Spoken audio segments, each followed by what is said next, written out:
We're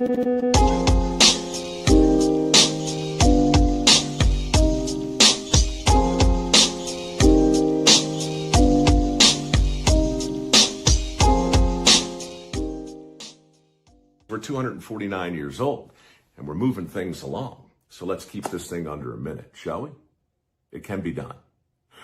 Oh, say, can you see by the dawn's early light what so proudly we hail at the twilight's last gleaming, whose broad stripes and bright stars through the perilous fight o'er the ramparts we watched were so gallantly streaming, and the rocket's red glare, the bombs bursting in air, gave proof through the night that our flag was still there. Oh, say, does that star-spangled banner yet wave o'er the land of the free and the home of the brave? Now play ball, for God's sake. Also, singing it quick, it's easier to remember the words. All right, you're welcome. Happy birthday. All right, legendary Mike Rowe. I appreciated that. I lost your sound. He's a singer? Yes, yeah, he's an opera singer. Oh, I never knew that. I thought he was like a carpenter or something. Well, he did the show Dirty Jobs, but he was a trained opera singer, and a lot of people don't realize that. Well, I didn't realize it, that's for sure.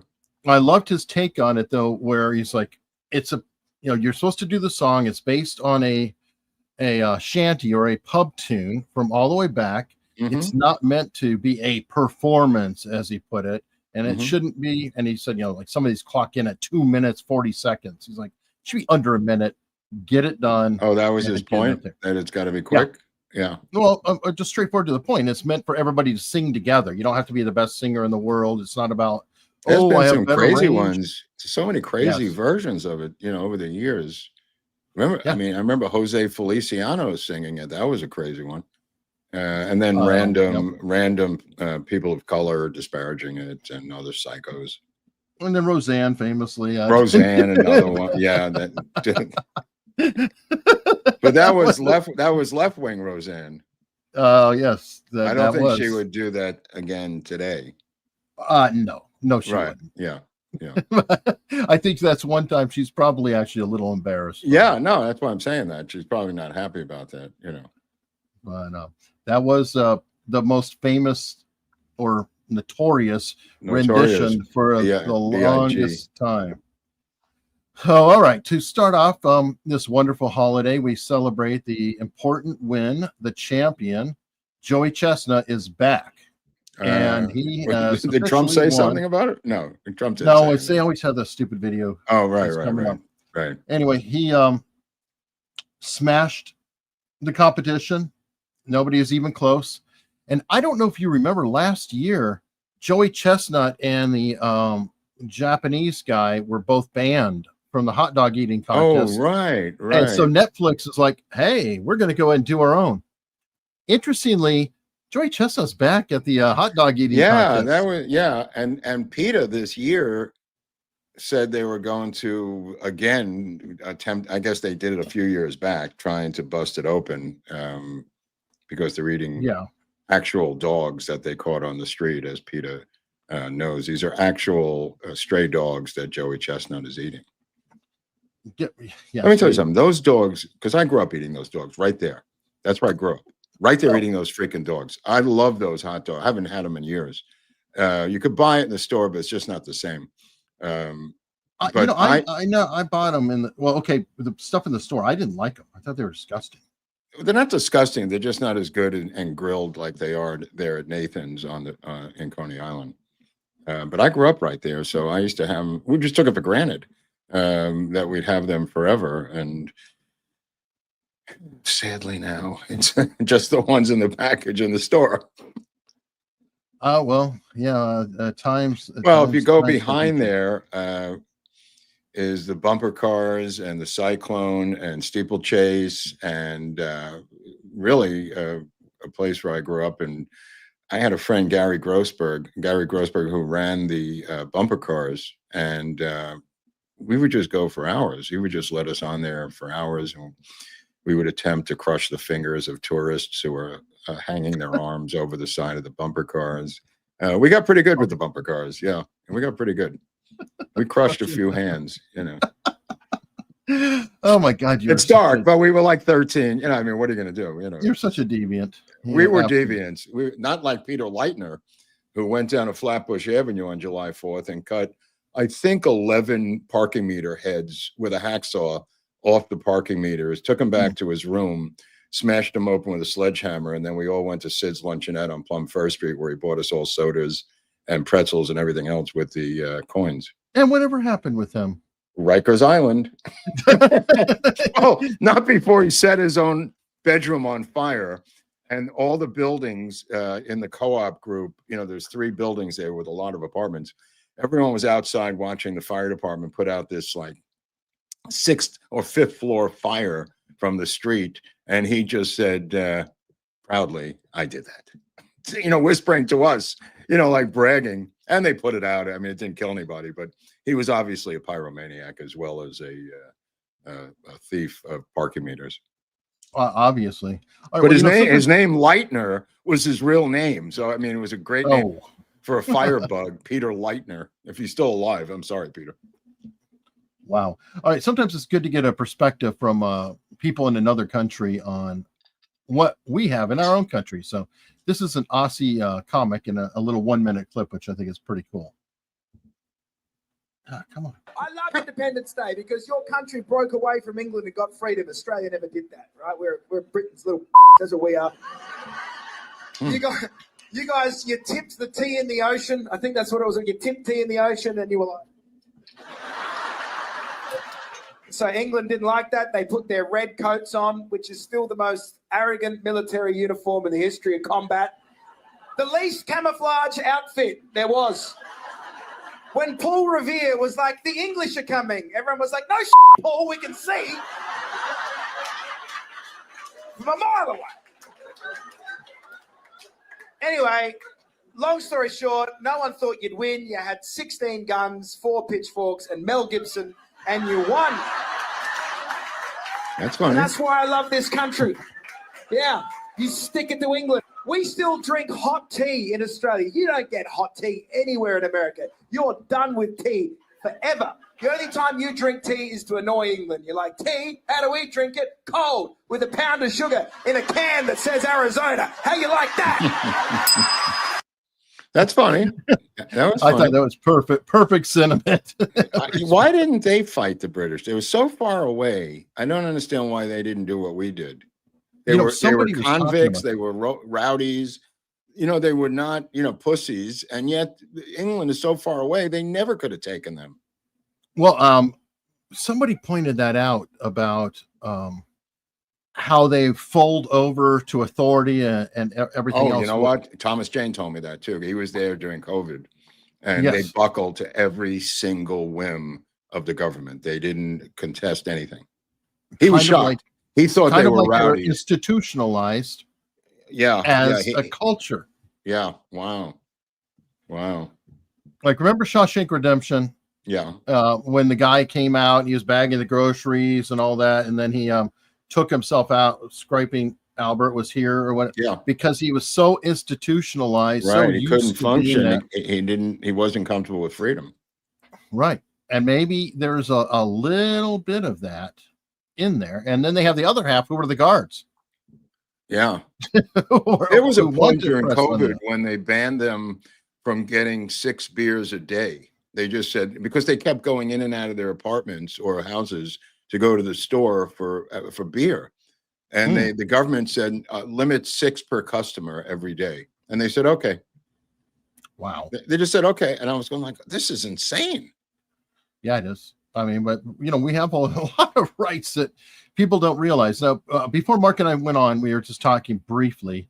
One, I'm wearing this shirt right here. This is the same shirt I was wearing during the meetup for the election back in November of Boca Raton. And I mean, what a time it has been. And however you feel about the results, you have to admit that Kamala and crew would not be celebrating the upcoming 250th anniversary of our nation, At unlike all. Trump, who is literally not only celebrating, it's turning into a year-long proud patriotic fanfare. And it's about time. I was too young to enjoy the bicentennial. Oh, I I want to was here. Yeah. celebrate some of this, Yeah, that was a good one. That was a good one. The bicentennial. Yeah. And I think that was under Jimmy Carter. It was, and that Yeah. was back when even Democrats were proud to be Americans. But apparently now that's kind of gone by the wayside. We were also talking about these numbers with good old Numbers are Harry. crazy. Our Independence Day, I'm looking into whether or not Americans feel proud to be an American. And as it turns out, Democrats, their percentage who say they're proud to be an American has fallen through the floor. What are we talking about? Take a look here. Democrats' pride to be an American, extremely or very proud. In 2015, look at this. 4 out of 5 Democrats were extremely or very proud to be an American. That number has plummeted to just 36% now in 2025. A low this century has fallen by more than half since 2015 as Donald Trump has. Now, one of the people commented in a reply to one of the versions of this out there on X, and I think they were probably right. The only reason it was 80% in 2015 is because Obama was president and they felt like they were in power, versus the Republicans, and he'll point those numbers out here momentarily. No pride. That's exactly where we are. The Republicans went from, I think, 90% the trend line gets to 92%. Went even higher. Yeah, so the Republicans don't care who the president is. In general, they love the country. And I think that there's something to that. Yeah, I'd have to see the full question, because polling question, to see if it's confusing or not. You know what I mean? I don't know the question. Oh, we were corrected. It was Gerald Ford in 76. Oh, That's Gerald right, Ford, right.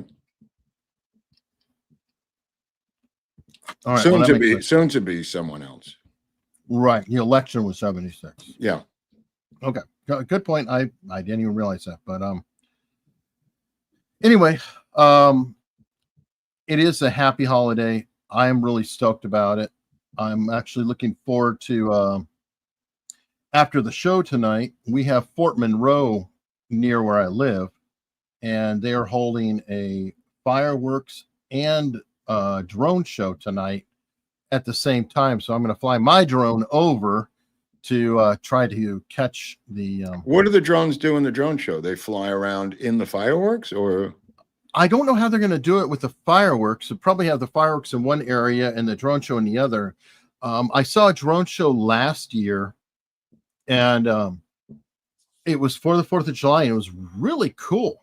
Or do they just go in and out or something? They just go into like formations, like instantly, and all of a sudden, like it's an eagle flapping its wings. Oh, that's interesting. Oh, weird. Oh, yeah, it's like they have like a couple hundred of them. Wow, it's like the rockets of flying objects. Yeah. Kevin Patrick said you try to hit the drones with the fireworks. That's funny. You try to shoot them down with a Roman candle. I wouldn't doubt it. Here we have it a little differently. If I have to go to the supermarket, starting in about a couple of hours, I have to put on my helmet because of the gunfire that is traditional here in LA, of shooting guns straight up into the air, not caring where the bullets come down, and they all do come down, Eric. So you have to put on your helmet, and I try not to go out, but if you do have to go out for something, you put on your helmet and then try to quickly get to the store and get back. Yeah, we have fortunately fireworks are legal here. Oh, that was something I had to get used to, because in Tucson, growing up, it was illegal to sell fireworks damn near major parts of Arizona. But here it's like, they have fireworks stands, and people would just buy fireworks. Or yeah, whatever. Here too. Not here in California, but in Nevada. Nevada has it, and some places in Arizona, Indian reservations, I think, sell it. A little bit, yeah, but it's very, very, very limited, because obviously there's a fire concern. Well, you got And, nothing to burn there. Here, everything burns to the ground. So they refuse to jail anyone for these fireworks things. And another home blew up in Pacoima last night. Had fireworks and it blew to smithereens, killing everyone. oh wow. They refuse every year. Same thing. There was one up in Oakland, a warehouse that looked like it was World War II, just going like a nuclear cloud came out of it. It blew up just in a warehouse. But the Pacoima house, they refuse to jail anyone, and they just put out these statements every year. The LAPD, remember, fireworks are illegal, and anybody who is caught just gets a traffic ticket. So it's every year they die, and every year there's no enforcement. Huh. Well, speaking of fireworks, firefighting, and enforcement, you sent me this with the newly appointed county fire chief, and it looks like it's my side of the woods, Princess George's County. Yeah, it looks like it. Yeah. And Well, they've got booster shots there too, Eric. Oh, that's true. If you see fireworks, Oh, down goes Frazier. Down goes Frazier. Let me ask you something. How many times have you and I seen this in the last 4 years in videos of public officials, sports stars, and everyone else, and never having ever seen it before in our lifetimes? No, it was okay. What would be the cutoff? Maybe COVID itself, right? Oh, yeah, I'll just say 2020. We don't bother me. We'll just say 2020. We started to see. Have you, before 2020, do you ever remember seeing anything like this in the history of television or video? I think that there was the one time in England that the guy who was a comedian had a heart attack and he collapsed on stage. That's, and there was. Well, that's what happened to Albert Brooks's dad. That happened to him. Okay, well, but it's rare. I mean, like I said, it's so noteworthy that you and I have seen this with stand-up comics. We've seen it with newscasters. We've seen it with politicians, and those are the ones just caught on video, Eric. We don't know how many other myocardiac situations happen to various other people. Now, she survived, and most of them do survive. But you're telling me this is every time it happens, they just go, well, she was dehydrated. Well, nobody was dehydrated in 1952, 1992, 2000. How about 2019? How about 2016? I mean, it's an absurd non-answer to a thing that's clearly related to the booster or original shot. There's no other connection on the face of the earth. There's an extremely strong correlation, but we are not doctors and we are not giving medical advice, YouTube censors. Well, I should have given some advice to Michael Madsen, who at the age of 67 had a cardiac arrest last night here in LA and sadly passed away. There are too many people going down from cardiac conditions who are mid 60s to 75. I think the stats are off the charts. Michael Madsen, of course, famously from Reservoir Dogs. He was even in Thelma and Louise. People don't remember. His career started, I believe, with War Games, like back in 1983. Of course, he was in Kill Bill and worked with Tarantino quite a bit there. But I know him from a poetry reading. A poetry event where we used to go to a place called Beyond Baroque out in Venice, California. And he was reading in the same event that I was. This was when I met Michael Madsen. It was the only time I ever really met him was at this poetry reading. He wrote his own poetry. I think he published poetry too. Huh. Is it just me? I've always, for some reason, he and Tom Sizemore. Except that he wasn't a druggie, Madsen. Like I said, his sister was Virginia Madsen. He's married for 20, hasn't partied in 20 years. I think he had 5 kids. And, he just said people like, I can't really go out because people think I'm a savage, torturous killer. And he said, I'm really a pussycat. And every time he'd go out to a restaurant, people would clear the tables and move back. I'm not even kidding, Eric. They thought that's what the guy was like. And he went to Steppenwolf Theater. His training was impeccable. Sizemore was much more of a renegade and a drug abuser. Michael Madsen was not. Michael Madsen, famously from the Doors movie, would work with Oliver Stone. Just a fantastic character actor.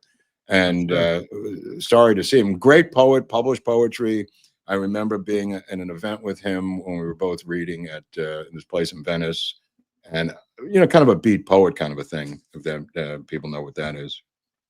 That's cool. I mean, isn't that often the case though, that the actors who play like the meanest, nastiest psychopaths in real life are just absolute sweethearts? It's like they get that character out on screen and they portray, whatever inner demon they might have, but in real life, they're really, really nice guys. Kind of like, or really large people. Like every person I've ever known who is like, 6'7", 320, 350 pounds of pure muscle, just total softy. Well, really, don't forget one of my favorite roles with him, Donnie Brasco, of course, with Al Pacino. Check out, if you want to see Madsen in a more subtle role, see him as the one of the mob leaders in Donnie Brasco, with Johnny Depp and Al Pacino. Just a great career. And speaking of actors and actresses and role casting, Ma'am Dami, our favorite Marxist, was bragging in an interview that they released yesterday that his mother intentionally cast all the white actors as waiters and waitresses to teach them a lesson. I mean, think about, and he's just giggling in this interview where he's talking about his mother's filmmaking, because we're talking about actors and actresses. How despicable is that? And it's so crazy that he's bragging that his mother did this racist thing about casting. Oh yeah, I have that somewhere. Here it is. It's so proud. So yeah. Okay. I have two of his clips actually. So we've got this one, and I've got another one that goes with a story about our favorite communist. And I'm not even going to say socialist. He's communist. No, I know Trump is he's correct. Full there. Way past. Because my mother made a film called Mississippi Masala and met my father in the process of it. And at the time, she was looking for funding for that film, and she told the story. It was about a love story between an African-American man and an Indian-Ugandan woman. And she went up to a financier, and he said, where are the white actors in this story? He said that. I'm sure. And she said, don't worry, they'll be the waiters. And she taught me that if we don't tell our own stories, no one else will. And too often when it comes to stories about people of color, by people of color, we don't have that funding. Yeah, that's why Amistad by Steven Spielberg and the Color Purple were never made, because Spielberg was a non-person of color. What a bullshit fucking story by this piece of shit. Yep, but you know what? They'll just make that shit up as they go. So, well, he also, I don't know if this is in your other clip, but he also, when he went to Columbia University. Yes. Oh, is that a separate clip or? Yeah, go ahead and tell that story, and then I will share something. When he went to Columbia University, which I doubt that he even had a problem getting in, because his father is the incredible anti-Israel, anti-Semitic professor of the Middle Eastern Studies or whatever he's got going over there. His dad, Mandami. He checked almost every ethnic box, from Asian to African American to African to indigenous peoples of the planet Earth. And now, in a plot twist, Eric Adams, who's running against him, is demanding that Columbia University release his application to that institution to prove what he did, Eric. Which is perfect. But this clip is especially great because the person who's asking the question is on the left. Remember Crackhead Barney? I don't remember Crackhead Barney. Crackhead Barney I have a lot of crackhead friends, so was like wearing the bandage and everything else. I forgot, and wound up on Piers Morgan, but I don't remember. But Crackhead Barney like had an encounter. I forgot what it was, but it was like that she showed up in the news last year as a total this woman here. Yes. Okay. Yes. But here's the question. He put this on his form, right? Mm-hmm. Let's see what he says about doing that kind of thing. What are you? Are you Arab, Indian? What are you? You look ambiguous. You look weird. You look weird. What the fuck are you? I'm an Indian, Ugandan, New Yorker. Okay, so you're African American. So would you claim the African American status like Elon Musk? No, I would not. Why not? You're African, but you're African, right? I knew you grew up there. Your middle name is Kwame. I am. I'm proud to be Ugandan. But, okay. But I think that is misleading. So would you claim the African American status like Elon Musk? No, I would not. Why not? You're African, but you're African, right? I knew you grew up there. Your middle name is Kwame. I am. I'm proud to be Ugandan. But, But I think that is misleading. And whether Uganda is colonialist, or did you come happy? Did you come to fuck shit up, or did you come in peace? We came in peace. And I know your father's a professor. My father's a professor. My family came from Gujarat to Uganda about 200 years ago. So the caste system, what are you? Like Brahmin? Are you like untouchable? What are you? You look a little light skinned. I'm somewhere in the middle. Okay, so you're a piece of shit. Oh my God, who is this woman? I'm telling you, I'll have to find what it was, but Crackhead Barney was in the mix and went completely viral for something. Is she Crackhead Barney? Yes. That's her name? That's her. Okay. Right. I got you. I never heard of that before. That's weird. Here. This Crackhead is Barney. Do you want to sit down? Here we go. I've got Crackhead Barney, who, as she showed up on Piers Morgan. Here you go. Oh, I remember now. Yes, I remember. Diaper today for you, Pierce. Do you like it? Do you want to sit down? Oh, that's disgusting. I can't look at this anymore. Okay. Anyway, I got it. This is who's hanging out with him. Gotcha. Was she ambushing him for an interview? Apparently, I don't know the illustrious career of the crackhead, but apparently she goes around and questions people and does. Ever see when they do these walk and talk interviews that they're walking for miles? Like, where is this guy going that he can't get in a cab or have a town car to take him? That seems like he's walking all through Brooklyn, unless he's on the campaign trail or something. I don't really know what he was doing there, but it's a lot of foot traffic for a lot of these guys. True. Yeah. So Susan, our mod, said that Crackhead Barney is a performance artist. Right, of course. Yeah. Okay. Yeah. It's just no. I could buy art's that. in the eye of the beholder, and my eyes hurt when I see her. So look, that doesn't make it pretty, but I mean, there's a lot of performers like our old friend Bob Villain, who now is banned from even touring England. Apparently, his career is completely ended overnight. The visas have been cut off by the State Department to here. And England itself is now, whatever their legal function that they're doing, has prevented him from performing in the UK now. Well, I mean, couldn't happen to a nicer guy. You mean a villain, nicer villain. Yeah. Even Piers Morgan, who has not been super useful lately. Well, I just want to point out that he was opening with his opening act was Jimi Schmendrix. For real? Somewhere people are laughing, but not in this. Somewhere people are laughing, but not here. Go ahead, play what you can play. All right, this guy is holding up his water like he really didn't mean anything bad by that. It was just a term. So this is pretty funny. When people say the NHS will die, literally they will say the NHS will die without reform. Are they saying that they're going to be the mass murder of doctors and patients? So to be clear, when you watch that rapper at Glastonbury chanting and leading a chant with thousands joining in of death to the IDF, you instinctively believe. He said it himself. He said. Oh no, he said it since. So you accept then that the rapper was talking about soldiers? No, people call for the death of the Russian army all the time. Do you believe him 100%? Yes. When he said death to the IDF, he didn't mean individuals. Do you believe that? Well, he's actually. What is this debate this about? This is the irony. Do you know what the irony is? What does this guy's claiming that no, he's just saying like the NHS is going to die. That was just putting out words, and this is why it's a really neat little showdown. Just keep watching. That's my question first. Yes, I do. Because new footage has emerged. And death to every single IDF soldier out there as an agent of terror. I've known you a long time. I have a lot of respect for you. You just have to admit, when you hear that, you were wrong to defend him in the way you defended him. He didn't mean IDF. People I was defending. He didn't mean IDF. Who is it? Who is this guy? But you who- accept now that you were wrong. The guy is his name's Owen Jones, I believe. And He's, why is he of importance?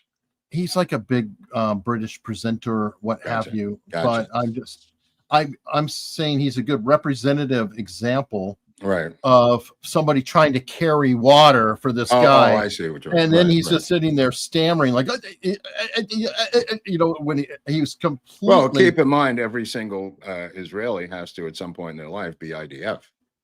Well, and that's kind of the point that was being made by, I forgot, it was some black artist. You know, they are literally saying death to every single citizen of Israel when they did that. Yeah. And that's, Well, the same thing, you know, from the river to the sea means the same thing. oh, sure. Yeah. Oh, sure. No, it's a travel poster. It's meant with love. You know who is not feeling the love right now? Who? A certain swimmer, UPenn. Oh, that's sad. I mean, look, can you believe you talk about elections having consequences? Look what he's done to the trans movement in the span of 5 months. Now UPenn is apologizing. They're stripping Leah Thomas of his records. They're awarding the losers to the winning records. Now they're going to honor the so-called losers of the event. The women. They're going to honor the the women. actual women who Who lost did- to this guy. And now letters of apology to all of them from the University of Pennsylvania. And this is all because they knew they couldn't win the case against Harmeet Dillon and the Civil Rights Division and Leo Terrell and the rabbi who was a guest on our show, who's now fighting for justice, Grossman. And what a tour de force. It's not like the University of Pennsylvania is happy about it. They just realized these were the demands from the Civil Rights Division of the Department of Justice of what they had to do to avoid going to trial, Eric. Yes, but the issue I have with this is that it should have never happened. If you really look at this, no, I'm saying that what they have done when they allowed Leah Thomas to participate in the event, which should have never happened, is now Leah Thomas, the individual, is getting harmed because they allowed it to happen. Instead of just saying, sorry, you can't do the stupid event. Why do you care about Leah Thomas? I really don't care that much, but my point is that if anybody who feels sympathy for somebody getting taken up, well, I know you don't, but no, but I don't think who does. I never even thought of what I'm saying is that when you let a policy go into place, you set people up to think that they can do that. You're creating a bullshit fantasy, and now trying to unring it is even crazier. That's why don't let this stupid shit happen to begin with. Well, there's nothing they could do about it because the Biden administration allowed it under Title IX, and the universities followed suit because they had permission from and encouragement from the White House, let alone permission. Right. And the courts went along with it. But now there's a new sheriff in town, and she's being stripped of all these awards and everything else. So fuck Leah Thomas. Well, again, in other words, she didn't have to switch over to women's swimming. No, I know what Leah Thomas did, dude. I mean, I know all of it. No, but I'm saying the numbers, and when you look at the numbers of where Leah Thomas ranked among the men and where she ranked against, and then where she ranked as a woman, you understand the motivation for doing it. So I have no sympathy for Leah Thomas. I mean, there should have been one who I wish there was one trans athlete who just said, you know what, they're right, I'm getting out of this thing. But none of them did, because they all switched to achieve fame and greatness in the other gender sports. And that's gutless cowardness. I am not effing pro Leah Thomas. Stop supporting her then. I'm not supporting her, for God's sake. I'm teasing you. Take oh it my easy. God. Take it easy. I'm saying that they created a ridiculous situation that causes even more and more and more impact for other people. So much like the whole Caitlyn Jenner bullshit, the record should say Bruce Jenner, but there are people who are trying to say, oh, we're going to write it as Caitlyn Jenner. Well, Caitlyn Jenner didn't win the damn Olympics. Well, this guy named Bruce Jenner did. It's sad that you mention it, because her trans manager drove an ATV off the road in Malibu last night, killing herself. And it ended up on top of another old wreck. There's all these wrecks down there that have been there for decades. And she drove, this is our manager, Caitlyn Jenner's manager, who's also trans. Last night it wasn't last night, it was light out. Drove this ATV right off the road. She like Caitlyn Jenner did. She rear-ended a car in traffic and then bounced off of this car and went off the edge of the cliff to her demise. Wow. And I remember Caitlyn Jenner was involved in a fender bender situation like that a number of years ago, Eric, right? Fender bender fatality. Yeah, no, that's what and there were questions actually. If she went through her identity change to help draw sympathy for that's her why very precarious legal situation at the time. Well, this one is her manager now, almost in the same spot on the PCH. If you go along the PCH and any of these roads up there, and you look down below, first of all, there's no guardrails. Second of all, there's all kinds of wrecks down below that have gone off these roads for decades and decades and decades. She landed right on top of another rusted old wreck of a car that was upside down. Well, I guess it's nearly impossible to pull them out and clean it up, or no, nobody cares, and nobody's going down there to get anything. Well, they recover the victim, I hope. Yeah, but I'm saying they leave the chassis and the car down there. There's dozens and dozens of them that have been there since the 1930s. Wow. I mean, there's nobody who is going to pay to have that removed or airlifted out. There's nobody down there, so it's not doing anything. They have, grass growing through them, but she happened to that didn't kill her.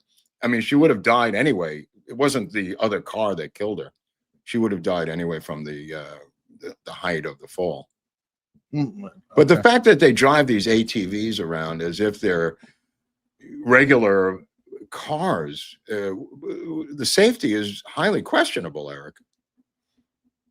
Yeah, I mean, yeah, it is. I mean, I used to ride a dirt bike back in the day in Tucson, but at least that was in the desert. There's not much around. You go jump in a wash and what have you. Yeah, or arroyo, depending on where you are. We call them washes. Yeah. But I don't know. All right. I don't know if you have a picture of her. She's recently, she's like one of the leaders of the entire the manager is like one of the leaders, or was one of the leaders of the trans movement out here. That's why I thought it was of interest. It's not just her housekeeper. She was a manager of different other talent besides Caitlyn Jenner. I gotta find it. Did you send it to me? I think so. Well, you can find it later. Yeah, I'll look for it because I look for it later. Don't remember how. What I like is the Democratic mayor of Minneapolis, Jacob Fry, who you recall had to bend his knee and beg for mercy during the Summer of Love. Now leading the Somalian Independence Day, in contrast to our own Independence Day, they had in Minneapolis, I guess the anniversary or the Independence Day or whatever their birthday is for Somalia, 60th anniversary of Somalia. And this guy, the mayor of Minneapolis, is jumping around like it's our Independence Day with just dozens and dozens of Somalian officials as if he's in Somalia. What a guy. Hold on. I mean, I guess this is his voting base, but I mean, does he think by doing this, they're not going to vote him out of office and vote a Somalian in there? I mean, you talk about the last white liberals left, and that's, of course, where people like Newsom are and others, they're at the end of the racial spectrum now, and they will be replaced by people of color. These are the ones who have moved so far left to retain power, thinking this is going to appease the mob. Like this guy. This is Minneapolis. This is not Somalia, folks. Somalia hanulato! Somalia hanulato! Somalia igeya! munaasabadan oo ay soo qaban qaabisay hay'adda People in Action oo ah hay'ad sanad walba qabata munaasabadaha maalmaha xurriyadda oo ay leeyihiin dhalinyaro Soomaaliyeed ayaa waxaa lagu qabtay magaalada Minneapolis Jacob Fry. Lovely. All right. I mean, it's so, but you got to go in there and bust them out, by putting in some of these South African immigrants who've just come in there, maybe to offset them. There's different ways you could deal with this cat. You cannot allow this to fester and take over entire American cities. No, but sadly it is, which is insane. Totally insane. I don't know if you saw this, but still looking for your other one. Unilever. Oh, yeah. Weird, huh? Unilever bought this little ice cream company out of Vermont called Right. Ben Jerry's. Ben Cohen recently was thrown out of, that's not Ben. They don't have a picture of Ben in here. But anyway, Yeah. Ben Cohen was thrown out of a Bobby Kennedy congressional hearing. Oh, I remember Not that long ago. Before that, though, of course, he appeared on Tucker Carlson. Is that true? Oh, yes. There's a full episode of Tucker Carlson with Ben Cohen, because Ben Cohen loves Palestine. Oh, yeah. Yeah, he's a nut. Well, they sold this. They sold this a long time ago to Unilever. 2020 is more recent than I thought. Yeah, they sold it to Unilever and got a payout. But again, I think they stay on as some sort of board of advisors or some bullshit and get money flowing from Unilever, which is what they're cutting off here. Yeah, well, what's happened is it's going even further because they have their foundation, like their charity, and Unilever's demanded an audit of their charity. Where are you? Where's this money going? Go Unilever. Because it's been reported that they are, sending it to pro-Hamas type groups. Shocking. And Unilever said, "Okay, hell with that. We're cutting you off." Oh man, that's great. And so now there's a battle between them because the guy who runs Unilever, that bald dude that I was showing you, he is a billionaire. He voted for Trump. Yeah. Or he was going to vote for Trump. Interesting. So I find it very cool to see, but I do like seeing somebody. Yeah, that guy's insufferable. That Ben Cohen guy. He's really. But yet our friend Tucker has him on. Oh, that's weird. That's weird. I mean, I like Cherry Garcia ice cream, but that's a bridge too far at this point. I don't like it that much. Yeah, yep. And what does he have? Palestinian pistachio also? Possibly. Oh yeah, this is the manager, 29 years old, who died yesterday in that car crash. Caitlyn Jenner's manager. Okay. Well, I guess it made the British news. Maybe she's British. I don't know. Speaking of British. Oh, by the way, those who are yelling at us for saying she and he and so, if we don't, the damn stream gets demonetized and taken down. It's not like when you celebrate it. Did you see the British guy with the bucket of water? Speaking about the British on Independence Day, you got to show that. I mean, this guy should be given. He should be given the Nobel Prize for justice. I gotta get to it. Okay, all right. You're like so rapid fire, and it's coming. Yeah, well, it's Freeform Friday, so we rapid fire on Freeform Friday. I get it. Switch to the economy if you want. Sure. Just switch to things that I can talk about while I'm looking. Okay. Things that are spattered all over. Anyway. Well, the economy, a big, beautiful bill. Oh, no. I mean, I was talking about the jobs numbers. There's an organization that cuts your check called ADP that was predicting actual negative job growth, like negative 2,000 or negative 22,000. And it turned out to be plus 147,000 new jobs. And not just new jobs, but it was the reduction in part-time jobs that people are giving up and getting full-time, big, beautiful jobs. And out of the blue, every single business channel said, like talking points, much better than expected, better than expected, better than expected. Nobody predicted 147,000 jobs being produced this month. No one. And also these jobs that they are producing are much higher paying jobs and a complete decrease in these part-time jobs, many of which people had to have 3 or 4 to survive during the Biden era. which is always a plus. Yeah. Also, though, it puts a lie to.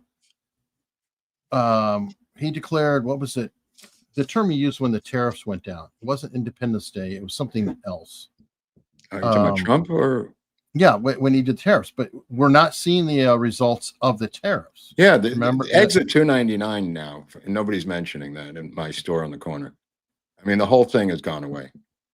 The whole thing has gone away. The economy is booming with full guns, and they don't know what to say. So they're now moving on to the next story, whatever that story may be. You know, Trump Musk feud or anything they can to. What's amazing to me is this Monday, they're going to have a ceasefire. Gaza is apparently going to agree to a ceasefire with Israel. The Iranian thing is now on a ceasefire. The Gaza thing on Monday, he's now dealing with Putin regarding Ukraine. This is all in 5 months, Eric. Everything that has happened, and not one peep out of the leftist news that these events have even ended. Never mind giving him credit for it. The fact that he cut off ammunition to Ukraine yesterday or this week clearly is showing that this thing is coming to an end. So I look for a ceasefire peace deal with Putin after he deals with it. And we talked about it last week. Then he's going to move on. Eric and I were talking about to possibly South Korea. Maybe. I mean, or maybe he'll just come back home for a while. But he got his bill passed. So I'm not even sure. He's getting it done. I think he's going to go to North Korea after the Putin thing may take a longer time. And the Iran nuclear deal, nuclear negotiations are going on now. And then you've got the relocation of the Gazans that he's now saying he's not going to deviate from. He's going to relocate them as part of this deal. But look how quickly he put out the world's fires. Yeah. You talk about consequences. Do you think Kamala Harris would have even met with any of these people or done anything besides getting her nails done? I got to go a little further than that, Mark. I don't know that anyone would have. Honestly, this is not. This is the guy's forte. Bush couldn't have done it. No, I'm just saying this is something so specific to Trump. Yeah. That I've never been exposed to before. It's amazing. It's absolutely amazing. Maybe Reagan, but I doubt it. I don't think anybody. Is Netanyahu still the president of the United States? Oh, yes. Didn't you know that? Okay, Tucker says so. So anyway, did you see that? Oh God, there was a clip that unbelievable. Your girl Candace, Piers Morgan was saying, "So you don't believe in regime change?" She goes, "No, I believe in regime change in Israel." Yeah, I saw that clip. Yeah, I mean, dude, the American people are not going to stand for this. I'm sorry. I know there's a lot of racist. I just got here to the right, and something I always feared were these American neo-Nazis and George Lincoln Rockwell types on the right. But I was never exposed to it because I was dealing with the anti-Semites and anti-Israel people on the left. Now I'm dealing with the ones that are on the right. I don't know which one's better or worse, but they both have the same obsession and lack of historical. What's that? No, I was going to say also in general, though, the right never tolerated them. It's not like you saw Ronald Reagan saying, "Hey, David Duke, you're okay." No. I understand that, but it's the same kind of thing where David Duke endorsed him, and then the left went crazy, saying, "Look, this guy's being endorsed by the Nazis and this and that," and there's a similarity now to where the numbers have shifted so enormously on Israel that it's terrifying. Yeah, it is terrifying. Well, So this speaker here is kind of typical of the situation, I think. I can make a sound with my hand. I could watch that all day. I don't know who this guy is.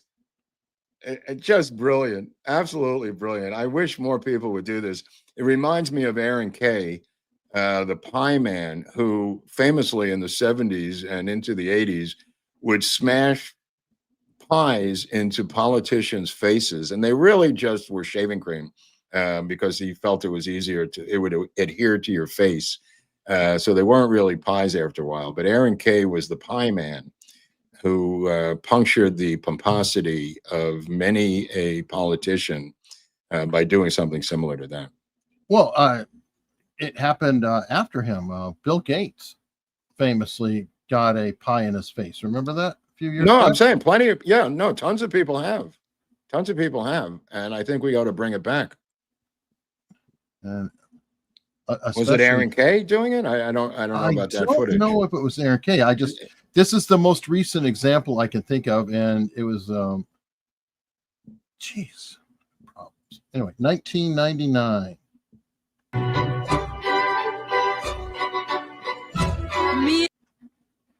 Like that. I can't see the person who did it, but Aaron Kay was Aaron Kay probably wasn't him. This is 99. Aaron Kay was a yippie who worked with Abby, but he had minions. Anyway, well, I like that. But the water guy, that was great. Well, it's all great. I mean, the problem is that depending where he is, he'd probably get arrested and could be locked up, because that is an assault when you throw that on people. Right. It's better to do nothing. What about no, I'm saying it. I didn't say you said it. I'm saying it. What about the Diddy prostitution thing? Mandami says that he's going to legalize prostitution in New York anyway. So Diddy, obviously being charged with prostitution by Maureen Comey, I don't think that dog's going to hunt. Well, according to Dersh, he thinks that he's going to get all of his charges dropped. Yeah, no, I agree. Dershowitz, he's right.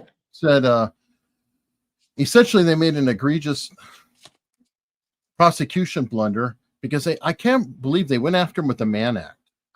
That was insane. Which is the same thing they went after Joe Jackson. How about Chuck Berry? How about Chuck Berry in 1968? Oh, I'm just saying Jack Jackson went all the way back to 1913, and he was pardoned by Donald Trump. Yeah, later on, or Jack Johnson. They just threw the book at him. They threw everything in the sink, and then at the end they bailed out on a bunch of them, and the jury saw right through it. Yeah, well, and according to Dersh, he feels like the Mann Act it's just going to get overturned because it's so antiquated and just silly that it's really not being done anymore. Yeah. So, well, again, in the spirit of justice, the judge refused to allow him to go home with bail, saying he just gets acquitted of all the major charges. He's looking at these minor charges. The judge says, no, he's too dangerous to exist on the streets of New York. Literally, the judge remanded him back to custody because the streets of New York cannot possibly have a mega millionaire like Diddy doing anything on the streets. So he had to go back to his jail cell. I mean, it's amazing the amount of recrimination and evil doing on the part of these judges, because the judge probably wanted them convicted, I presume. Right. Well, there's also the question too. I think Dershowitz even said that if it was a legit case or whatever, that these charges are pretty low level now, and he probably would be getting time served. But I'm saying, why can't he even go home this weekend?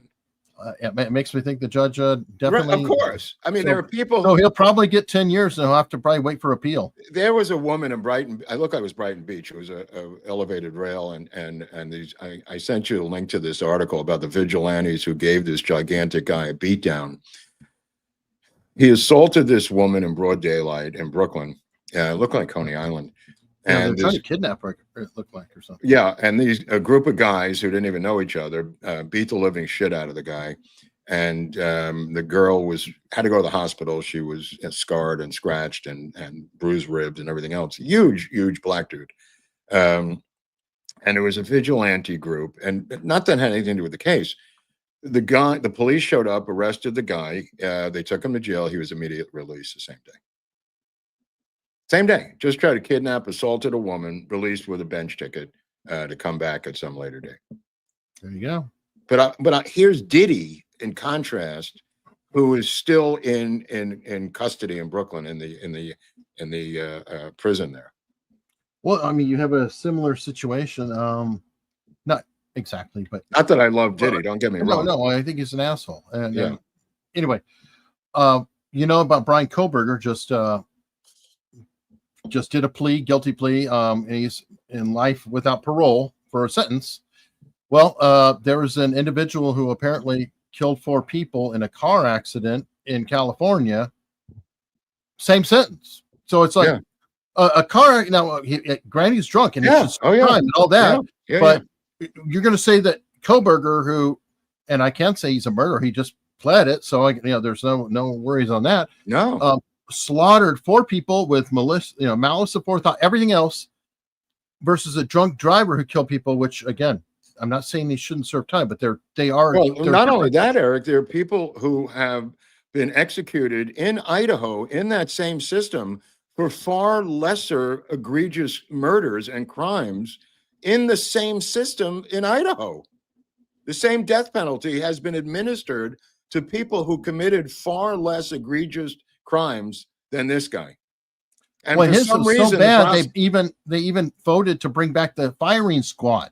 Right. Yeah, just for him. It was like just for this guy because he's so awful. Right. But I mean, they have a fairly robust death penalty. I mean, obviously they have people on death row who've been there fighting it for years, like any other place. But among the states, they have a fairly robust death penalty usage. Let me put it that way. So this wasn't like it was New York State or California where nobody seems to have an explanation as to what happened here and why this guy was given. Again, as Eric and I were talking during the week, it's usually a serial killer who has bodies that have not been found and families who want to find them. It's typical where this situation with a plea deal might occur. Someone who's admitted to 7 killings and there's 9 bodies extra that are missing and he uses it as leverage. There's no leverage here for Kohlberger. I mean, who is this guy? Is his family connected, Eric? No, and actually a little bit on the case, like why it even happened. Apparently, the prosecutors had been offering this for a while. Why though? Why? I don't know, but they must have seen something. What is it? What do you think it is? Well, I know why he. We think we know why he accepted it all of a sudden. Oh, of course, yeah. And that was because there was a 6 a.m. phone call the following morning after the killings that took place with his parents, and his parents were going to be grilled on the stand. Okay. And again, what does that have to do with the prosecutor? What is it to him? I don't know why the prosecutor was offering the deal. That's why I think it's interesting that it's been out there for a while, and the defense has been fighting it, not wanting to. Well, I think the feds are going to come in, is the point I'm trying to make. From what I understand, the feds are now going to take a look at this case because of misappropriation of law by the local prosecutors. They're going to look at this thing. Not that they can reverse that, but they're going to look at the prosecution, apparently. Well, you know what, though? Didn't he live in Washington and kill them in Idaho? He could. There's a few ways to skin this cat. There's a few ways to skin this cat. I understand that the DOJ is opening up an investigation into the entire case. Right. Well, that's what I'm saying. Is if he's crossed the state line, we've already got that he took a weapon across the state line. I think that's the justification for getting in. Yeah, I think that's the justification for getting in. Well, what about Mangione? I mean, Mangione crossed state lines with his weapon. That got him a stalking. He was stalking the guy, and that's what they used as their end, because the stalking took it to a federal level. And then, I mean, how does Mangione going to respond when they give him a plea deal in New York? I mean, he's going to take the plea deal just like this guy did. But Idaho is not New York. That's why I find this to be bizarre, unless Idaho has gone completely blue while I was busy doing something. It's one DA or one, a DA All right, can do somebody's something. got to take a look at this guy. Yeah, I don't know. And by the way, not every place in Idaho is red per se. It's like, Moscow might be red. It's the red Moscow. There you go. which, by the way, I was reading the book. I'm interviewing Howard Blum, the guy who wrote the book on that, and was speculating. And it is not named after Moscow. No, I know. I'm teasing. And it said Moscow. Apparently, they pronounce it Moscow. Well, good for them. Not Nevada. Moscow. Like Nevada. Hey, I'm trying to be respectful. Speaking of red states, like Iowa, Trump has now doubled down on his lawsuit against the Des Moines Register and the pollster.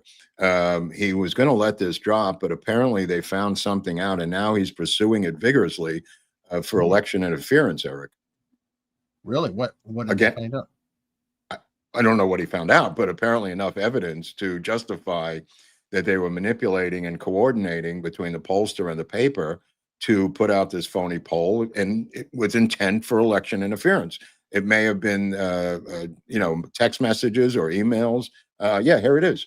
He's refiling the Iowa lawsuit accusing pollster and Des Moines Register of election interference. Good for him. You know what? That's what I was thinking about when you were saying what is going to happen next with Trump. After he does all this Middle East stuff and things, he might start swinging to more and more justice investigations. Well, they're going without him, so they don't need him. I mean, he could focus on foreign policy. They don't need him to do this. But you're right. I understand that, but I still think, though, because I've been softer on some of this than you. Trump is trying to get all the political capital things he can. Revenge he can get after he gets everything accomplished that he's trying to get accomplished. Then he can pivot to more of a revenge setting or a payback setting, because he doesn't have to worry about the things that he already speaking of done. Payback and revenge, I mean, the Ratcliffe at the CIA put out documents showing quite unequivocally the Comey, Clapper, and Brennan corrupting the Trump-Russia investigation. So it's not just foreign policy they're working on here, Eric. I mean, Ratcliffe releasing these things. Here's a headline recently from yesterday: Ratcliffe declassified CIA docs revealing Comey, Brennan, Clapper purposefully corrupted Trump-Russia investigation, including discredited Steele dossier to take down Trump, knowing it was a phony report. This was an incredible move by Ratcliffe. It almost seems like they're going full guns on multiple levels, on multiple cases, internationally, domestically, and locally now, Eric. It seems like everybody's firing on all Flooding 12. the zone. On what's that? Flooding the zone. Yeah, they seem to be flooding the zone, firing on all 12 cylinders because they're hitting them with stuff left and right now. This is every day. Perfect. This is like every day. So I don't think it's just foreign policy. I think there's domestic stuff happening too. I mean, he is, he has made really bold statements about Mamdani, and they opened up an investigation into Karen Bass and Newsom. There's a lot of stuff going on. I think he just wanted to get this bill out of the way. I agree. And also getting peace deals. Well, that had to be done because, in other words, you can't let those conflagrations just continue. You can't focus on what you're doing until you put out those fires outside of your house. You can't focus in the house when these fires outside are burning so hot. Well, I would also argue that people are dying in huge numbers, and you've got to focus. It's kind of what I mean. I know, but I'm just saying, and people will sit there and say whatever they want about Trump. He actually is very anti-war. Yeah, and he's very concerned. That's why I never had a doubt about this thing with Iran. I'm still shocked that people thought he was going to put boots on the ground. I really blindsided me, because I never had a doubt in my mind that this was the way it was going to end, and quickly. This is what he does. He takes a hammer, hits you over the head, and calls it a day. And yet, look how many people, how many snakes came out attacking him. Yeah. By the way, shocking. What is something in common that those three individuals don't have? Which three individuals? Comey. Oh, they don't have national security clearance anymore. Well, that's one thing, but they also don't have something that would be in their favor, would help them a lot. They don't have a pardon, do they? Right. He None did of say them were that. pardoned. In fact, he said that in a gaggle, asking if one of them had a pardon or not, and he just kind of smirked. Exactly. So that that Well, has to be the done. auto pen investigation is going forward as well. I mean, they could take an individual pardon, which is what I think they're going to do, of somebody, and they're going to challenge one of them. Maybe They're going to cherry pick one as a case. I don't know. That's one of those that I don't know if it's a good idea to challenge the pardon rather than get them on something else. So even though they're pardoned, bring them in front of Congress, put them in a situation where they start lying because they're worried about civil penalties or something, and then nail them to the wall on that. Versus, because if you start saying that president's pardons don't count, well, then now Trump's pardons don't count, and then the next guy's pardons don't count. And I'm always concerned about the other guy. I'll take that chance. Well, I know you will because you're on the up end.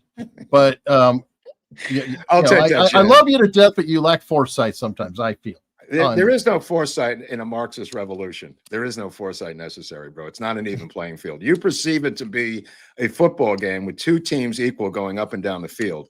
I look at like 1917 in Moscow with the Soviet Communist Revolution, and there's no soft bone in my body other than crushing them to fucking death. And I appreciate you and I love you because you've been doing this a long time on the Republican side. But I look at the world completely differently, and there's many people who look at it the same way I do. It's not me. I believe they have to be scorched earth, destroyed, because they're not going to go away. They're just not. Well, I always look at the other end, because when you take away a power you have, or you empower people to do something else, guess what? It gets used by your enemy as well. As an example, remember the nuclear option when they said, "Oh, I'm getting so tired of these Supreme Court justices going through. We're going to change the rules to where it's a straight up and down vote." And that pushed through how many Supreme Court justices from Trump. And it was the Democrats who did that. They lacked the foresight. They were so busy saying, "Hey, we've got the power now. We want to drive this I forward." agree. The difference is you believe that nothing's changed, that we're still the same as it was 15 to 20 years ago. I am saying everything has changed. This is not the same game anymore. That's the difference that I'm trying to bring out. I don't believe the playing field is level anymore. I believe that if they get back in power, both you and me will be incarcerated within 6 months, besides everybody else who has been a MAGA person supporting him. I do not believe it's the same playing field any longer. That's just my take on it. I mean, I could be in the minority, but my take on it is this is not a two-way Super Bowl anymore between the Packers and the Steelers. I mean, this is now a different game that we're in now. But I've said that before. It's nothing new for me. I mean, I've said the same thing. Well, I'm going to reach out to comments. People watching later, definitely comment what you think about. Say that I'm full of it. I just got here. Mark's full of it. I just came into town, and there's a 1917 Russian Revolution going on in Moscow. And people, I'm sure back then said, if we could just appease Lenin and these maniacs, I think they'll be okay. Why don't we just talk to them? Lenin seems like a reasonable fucking guy. I just gave you a way to do it, though. When you say appease, that is a complete misrepresentation. But maybe it's the wrong word. I don't know. But doing business with them or anything other than crushing them to death is not going to go well for us, because we have to put out this fire. And it's not the same country that it was 10 years ago, let alone 8 years ago, in my humble opinion. All right. Well, and again, I think we've been through too much. Don't destroy a tool that is an important tool that you have, because keep in mind that it's very important that Trump can pardon people like he did the J6ers. Good. He'll use a regular pen. Use a regular pen. Well, whatever, auto pen or other pen, as long as the whole thing's contested is the auto pen. That's what's being contested. But it's not the auto pen itself. That's misleading. It's did Biden know? Because if Biden said, I want this to happen, and there's a trail and somebody else did the pen, but he definitively said that, then it's nothing. That's irrelevant. We're going to find out, because now they're going to call Klain and the other members of both Joe Biden's staff and Joe Biden's staff, and get them under oath in depositions behind closed doors. Well, at first I thought this was going nowhere, but now I've got a different take on it. This may have some meat on this bone if they play it right. What happened with Luna? She kind of disappeared off the face of the earth with her hearings, Eric. What happened to her JFK hearings? I don't know. Maybe she's busy with Nancy Mace, and they're having a pajama party together or something. I don't know. I mean, she said she was going to go to Moscow. Speaking of Moscow, to get the Oswald files and back a truck up and all that stuff. Kind of went away, didn't it? Well, ask your friend Jeff Morley. I thought he was in charge of this thing. No, I think so. You know who we can ask, though? You know who we can ask? Our two guests on Tuesday. The legendary deputy investigator of the House Assassinations Committee, who is Robert Tannenbaum, and Robert Groden will be on Tuesday answering these questions. That's right, Hunley, on America's Untold Stories. Both of them together. The master of the Zapruder film and the deputy investigator of the House Assassinations Committee, Robert Tannenbaum, who was one of the most successful prosecutors in New York history, never lost a case. Speaking about prosecutions is what I was thinking of.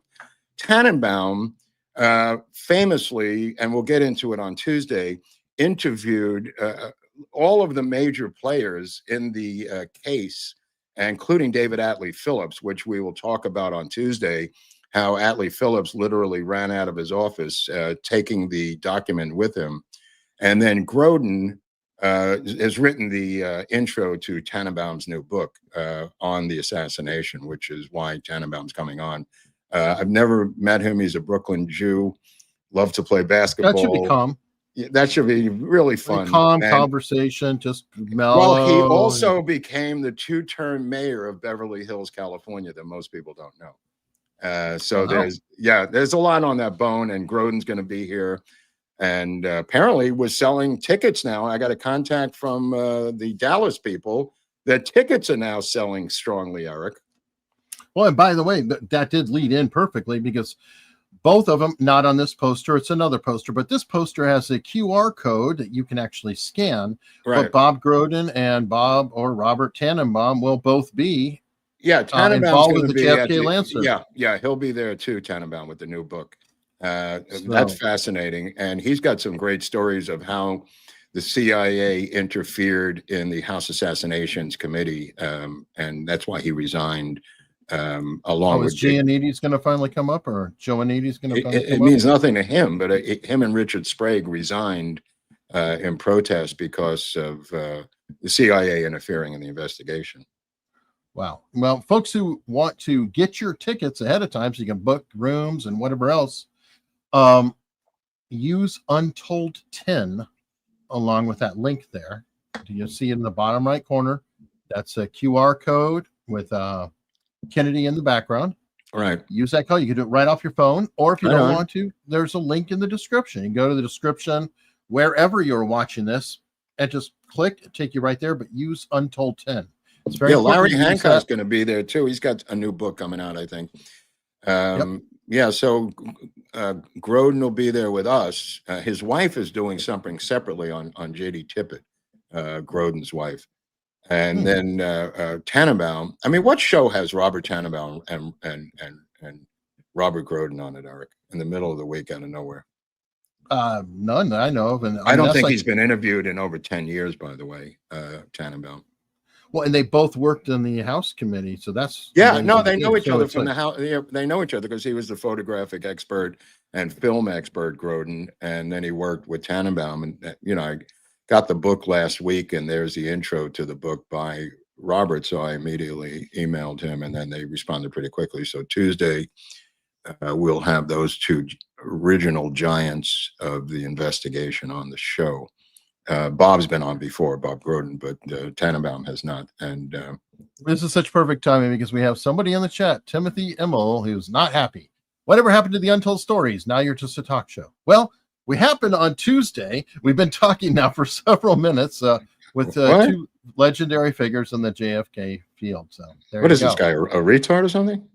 Anyway, retard. If you tune in Tuesday, I know you can't understand English, so there might be subtitles. The reality of it is we're going to be at the JFK Lancer thing in November, and usually once a month we do a big JFK thing. I don't know if this is actually big enough for you because you seem to know most of the stuff, but Tannenbaum and Groden on the same show.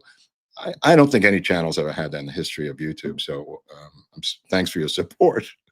That being said, On my We own do have channel support.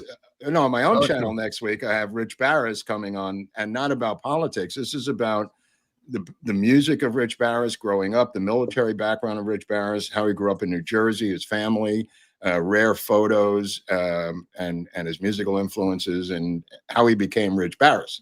So that's on What's Up with Lord Buckley. That's at 6 o'clock on Wednesday Eastern time. And you don't know the things that he's going to tell you, because I don't even know the things he's going to tell you. That's why we're doing it. And that'll be fun. That's a separate thing. That'll be fun. All right. Well, Thursday I have Robin Dreek coming back, and we're talking about CIA officers who go bad. He was running a study. He ran the counterintelligence division of the FBI, and noticed that there were a lot of CIA officers who kind of got out there. And this one particular guy was a pastor, a lawyer, a fundraiser, and he was living under assumed names, acting as a lawyer, bilking clients, oh, I'll take your case, getting a deposit, just packing it away. And then he took off, left, disappeared, showed up again. It was suddenly a fundraiser, raised millions of dollars. Anyway, a CIA guy, or? Yeah, he's a former CIA. Weird. Well, not all of them are as upbeat and upscale as Tucker Carlson. So, or Anderson Cooper, for that matter. I mean, both of them applying for membership in the CIA, or employment rather than membership. I don't think it's a club, but both. The thing they have in common is both work for CNN. Both were, talking heads on CNN, and obviously Tucker, other channels, and both applied for employment at the CIA. Both from incredibly rich families. Yeah, well, Tucker is not as rich as Anderson Cooper, but well, not many are. Yeah, but Dick did marry into two fortunes. Yeah, so that helped. That's why they called him Dick. There you go. There we go. All right, but you know who is supporting us? Who? Daniel Godsey is a new member. Who's this guy? He's a new member. Okay. And he's supporting us. So thank you. And we have Jeff Karcher. Happy Independence Days, gents. Have a good one. Thank you. And it's funny because I guess I could say Happy Independence Day to US and Happy 4th of July to the world. It is the 4th of July everywhere. Right. It's just not necessarily a holiday. And I know that we have people in Canada, we have people in England. Oh, right. It's meaningless to them. Yeah, it's meaningless. Right. So happy Tuesday. Isn't it the same with Thanksgiving Day? There's some that share it, some have it on a different day. Like I think Canada has their Thanksgiving like 4 weeks earlier. They have something else? What are they thankful for? Well, I think they had relationships with indigenous people as well. Gotcha. Right. So I don't know. Okay. I mean, they don't have a Plymouth Rock or anything, do they? I don't know. I don't know Canadian history, but did they come from someplace and then land on Plymouth Rock, or they're Plymouth Rock? Well, they're colonies, just like us. But as a matter of fact, it's funny because when the original quote 13 colonies were happening, letters were sent to not only all the colonies here, but also up to Quebec and down to the Caribbean, trying to get those colonies to jump in with us to break away from England. Wow. So, they were technically Australia didn't get a letter, did they? It would have taken like 10 years to get. Actually, I don't even know if they existed by that point. Right. Nick Giusti, what do liberals do on the 4th of July since they hate America? Nick. Yeah. Hate the American people and hate everything she stands for. Asking for a friend. Well, I saw one person burning the American flag, so that might be their traditional move on July 4th. They showed some of them burning the American flag, so maybe they do that. Yeah, I don't even know what they do to avoid celebrating it. I don't know. They probably just hide in their house and cry. Pew Pew. Love the last episode of What's Up. Great show with Gibbs. Yes, Steve Gibb is a interesting character. He knows a lot about his family business. Let me put it that way. Well, I mean, it is a family business. They're all musicians. They're all in the entertainment industry, and him and his dad are really the survivors now. Oh yeah, literally. He did have a great little story as a tease. If you guys want to check it out, when he talked about the song Grease that the manager wanted his dad to write the theme song to Grease, and his dad's like, well, what's that up? What is it about? He goes, oh, you know, it's doo-wop and it's cars and stuff. And Barry Gibbons like, what is that? And he goes, what do you want me to do? And he said, just do something like Grease, Grease. It's that. And so that became Grease. It's a word. Which is so funny that he literally took what the guy said and turned that into the song. There's also this bridge in Miami Beach, which is part of the U.S. interstate, that has this crack in it every 10 feet, and it was kind of the drum beat to the song. I mean, that, and then the story with Michael Jackson and Sean Lennon and him driving in the valley throwing firecrackers. Well, what about Chris, what about when he met Michael? You know, ding dong, trick or treat. That's insane. You guys got to check it out. Yeah, just check it out. There's a lot. I didn't know that one, and I didn't know the firecracker on Ventura Boulevard on the highway story with Sean Lennon. Yeah, I mean that's a strange childhood. Oh yeah. All right, Nick Giusti again. Happy 4th of July. What a great time to be an American. Trump is the greatest president of my lifetime. Sorry, Reagan. He has the USA winning on all fronts and no sign of slowing down. I love it. He's right, Nick. Yeah, you're right. It's absolutely crazy. I mean, this is like Reagan on steroids. Yeah. How about Bush hooking up with Obama to do that, funeral of USAID? Oh God, what is Bush thinking? I know what Obama's thinking, but what is George Bush thinking? Like when that phone rings. Remember when Bush, one thing that Bush was quietly famous for is he donated more money to Africa than any president in history, including Obama. Weird. But Bush really donated a ton of money because he is a religious guy. Well, because of the AIDS and whatever it is. So I'm pretty sure that was all through USAID or it's tied in with that. He should have kept the receipts. He could have gotten his money back. That probably went to overthrow the government of Poland. Most of those did go, or probably helped along with the Rwanda and Congo war that have been going on now for almost 30 years. That was the cover story, that it was aid, for the war, aid for regular people, but it was really for the war. I wouldn't be surprised. Surprised. Dick Dickerson, I'm back, biatches. Remember? Oh yeah, what happened to Dickerson? I never finished the book about his mother. Yeah, John Dickerson. Well, hold on though. He's been a member for 2.5 years plus a month. That's pretty. Well, it's almost good. 3 years. Another 5 months will be 3 years. Yeah, that's impressive, Dick. Thank you. And then to celebrate, he gifted 10 memberships. You know what? There used to be a show called The Millionaire. I don't know if people remember the show. A guy would knock on your door and hand you a check for $1 million. And the only caveat was you weren't allowed to tell anybody. And it was from the benefactor. This guy was just his aide who brought the check, but you weren't allowed to tell anybody. In the course of the episode, they would invariably tell someone, and then the money would be revoked. Or they would. No, dude, it was like such a heavy-duty drama. This was not a comedy. It was heavy duty, and they were selected because something they did. They came to the attention of the millionaire. Some beneficial thing that they did. And the only caveat, Eric, was you can't tell anyone. That's crazy. And nobody did anybody pull it off and keep their mouth shut? There had to be one. Yeah, there were a couple that pulled it off, but it was there's a lot of contortion that had to go through. I'm trying to remember some of the episodes in my mind. It's a little vague. If anybody knows The Millionaire, maybe it's on YouTube. I don't know, but fantastic show. Well, it'd be weird too. That and Yancey Derringer, which was another incredible show that's back on Amazon, where him and this Indian would go around. He was like a private detective after the Civil War, like 1890, I want to say, in New Orleans and San Francisco, I think, where he was a Confederate and he had saved this Indian's life. So the Indian becomes like his sidekick bodyguard. Absolutely well-written show, beautifully photographed. I think completely set in New Orleans.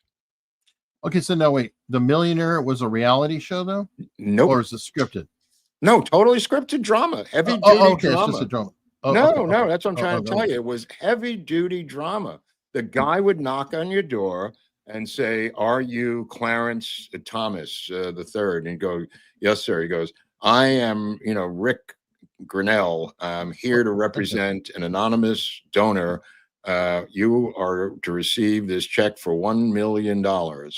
And today that would probably be like $13 million, or, because it was set in like 1960 or something. Well, okay. Well, one question about the supposed rules. If somebody was married and they came under the door, would that person get the money and not be able to tell their wife? It's a little sketchy about that because That'd be that hard. was a little bit of a gray area with couples. I'd have to look back at that. I don't remember the answer to that. I just don't want to say this. That would make it especially tough because I could just imagine it's like, how'd you buy that? Where'd you get the money? Well, What did no, you- people, every episode, there was convoluted problems in every single episode. There was no humor in this. This was not a humorous reality show at all. This was, some people just broke down crying. Some people needed operations to save their lives. Some people had a sick kid. But the one caveat was you couldn't tell anyone where you got the money from. All right. Well, And the reason I mention is because I wanted to do, this is about 15 years ago, I wanted to do a reboot of it, and nobody remembered the original, so they looked at me like I was crazy. it would be amazing if you could pull it off as a reality show, but it would be very difficult. Yeah, but I like the drama. It was well written. It was really well done. All right. Scarlet Rose. Been listening to the Wow. Socialist Convention 2025 this weekend Wow. on Carlin Borisenko's channel. Good Wow. boy. That's good. See, they do this stuff under the radar because they are plotting and scheming as hamburgers are being fried on Eric's grill, and Eric being representative of normal people. They are scheming 24/7 because they're fanatics. They don't give a shit about cooking burgers. Like we were saying, what do the American haters do on July 4th? They do this. Well, there you go. Yeah, they That's can what they're doing. conspire. Yeah. They can conspire because they have the day off. Yeah. And they don't have to go celebrate. Let me see. The Jackals of Terra Argentum saying, hold on. Look, it isn't anti-Semitism minus a few annoying exceptions. It's more that we are sick and tired of seeing our youth and well sacrificed for the benefit of other countries. I don't understand what you're talking about. I don't know that. Just another nut. Just another nut. Dick Dickerson, auto pin pardons will all be overturned. Go ahead. I'm sorry. There is a log. The president must sign to authorize using it. No Biden signatures and log was brought up in hearing. Well, that's where we have to find the trail. But I'm saying that was the part I left out of the breaking news. That's why I brought it up. Dickerson's right. There's no log, and there's more meat on this bone than I originally thought. And Dickerson's right. And that's what developed this week. Changed my mind. Just that exact thing. Well, I want to see Biden's Jill Biden's chief of staff. Well, Klain is next. Under the heat not lights. Klain. I mean, her guy is next. Let me put That's what I'm saying. No. I want to see him under the hot lights because you're not going to see the hot lights until you get the behind the scenes deposition. The first hot lights is going to be the secretary, Biden's personal secretary. Well, what I want to know is if he's just going to jump in there and just start pleading the fifth left and right. Well, yesterday he said the world leaders are contacting him, calling him Napoleon. What? Did you read this? No, Biden came out of nowhere yesterday and said many world leaders have contacted him because of Trump, and they have said that he was Napoleon Bonaparte. I'm just quoting what he said. I don't understand how he became Napoleon Bonaparte. Maybe he's isolated now on the island of Elba, and they want to bring him back. I'm not really sure of the reference to Napoleon. Okay, well, this makes me think of somebody made the quip about a French king. It might be Charles III. I don't know. It was just it was a king, and they said that the only non-crazy thing was that the person thought is that he was the king of France. Who was the king of France? There's a particular French king who actually thought he was made of glass. He was you mean so he was mentally insane? He was completely insane, and they were But saying he that knew the he was only the king, though. right that the only the only thing that he thought that wasn't insane was the king of France, because it's an old. I mean, how many times have you heard that joke of, "Oh, he's the king of France, lock him up in the institution"? It's like I never heard that joke in my life. What is the joke? Oh God, never mind. You've never seen that before, but No. people thinking they're Napoleon, people thinking they're the king of France, people I know thinking about they're that, whatever. but Anyway, I know about that. I mean, I didn't know this was a joke, though. You're saying there's some particular joke about. a joke or reference or shortcut. Okay. All right. In that. You said you don't know that joke. I don't know the joke. That's all I'm saying. I do know that Joe Vasquez, who was a friend of mine, who was a director, went crazy and they put him in a mental institution. He kept telling the people that he was a famous director. And the orderly said, yes, that guy thinks he's George Washington. And there was a guy who thought he was George Washington in the mental institution, and another guy who thought he was Abraham Lincoln. So Joe took the nurses across the street to Blockbuster, rented all of his films, and they had a film festival in the mental institution of his films. Okay. Bronx War. He did Hanging with the Homeboys with Leguizamo. He won the Sundance Award. He made about 3 or 4 pretty good films before he went crazy. But he never forgot that he was a film director, to your point. And they said, sure you are. And then he made them go across the street in his gown to Blockbuster to take out his films. In his gown. He was in his gown. That's right. Okay. What a circus that would be. I would just say with three orderlies in Blockbuster in their uniforms and him in his gown renting his own films. And Quentin Tarantino was the clerk on hand. No, it was much later. I'm just kidding. Yeah, this was much later. This was probably 2005 or something. All right. GTM with 10 Australian dollars. Thank you very much. They could have used that to overthrow the British. Maybe. CCC Video Channel Deep State Ops with $20. Thank you. Happy 4th. Thoughts on AI putting together more plausible story of things like JFK assassination. Gemini just said it will help shine light on inconsistencies of Magic Bullet and Zapruder film. Garbage in and garbage out. Yeah, this is the problem that you're going to have. We already, I don't know. Who's that guy in Sweden who made that whole long assassination film animated with AI? Oh yeah, I forgot the channel name, but it's a big YouTuber. Yeah. Keep in mind that Elon Musk literally just announced, I think it was in the last 24 hours, that your Grok queries are going to get a lot better now. I saw that. Get a lot better now. Well, because Grok returned something, and it was woke bullshit, and he goes, "If Grok is doing this, we're reprogramming you, buddy." Took him long enough. I already saw those. I mean, I stopped using it.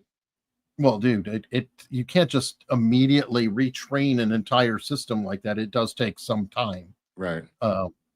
And at least he's trying. But again, garbage in, garbage out. Where do you think? What's going to feed the AI like Gemini and whatever else? Well, it's going to be all these bullshit books that are out there with contradictory stories and whatnot. You'll slam into it. How are you? Yeah. How are you going to verify that? How are you going to really do it? Well, you'd have to eliminate. I think you'd have to eliminate any lone nutter books, just off the top of my head, and just disqualify those from going into this fictitious AI thing he's talking about. That might help. Maybe, but then James Files isn't a lone nutter book. That's going to go in. Right. Judith Very Baker will go in. I know. It depends. Garbage in, like Eric said, garbage out. Yeah. Malcolm Palm, $25. Happy Independence Day, boys. Thank you. Happy Independence Day to you as well.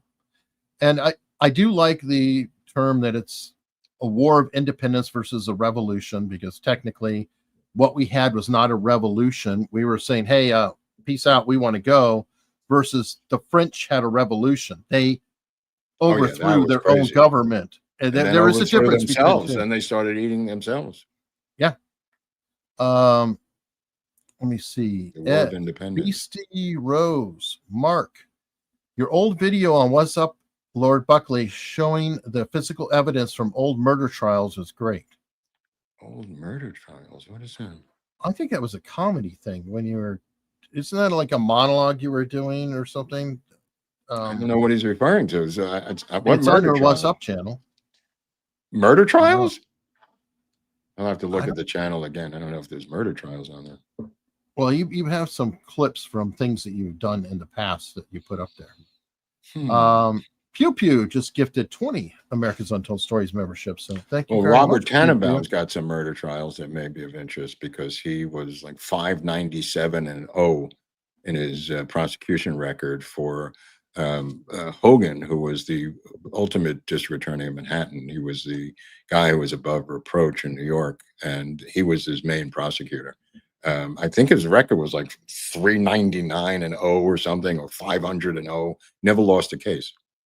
Well, dude's also got like 20 novels. I think are all New York Times. 37, bestsellers. yeah, they're all. He's got 37 novels, about 4 nonfiction, but he's got a lot of crime novels. Yeah, just Robert K. Tannenbaum. If you guys want to see what he's got out there, I mean, you'll hit that and you'll just get a laundry list on Amazon. Book after book after book after book. Dr. Evil 814. Let me buy you guys a coffee.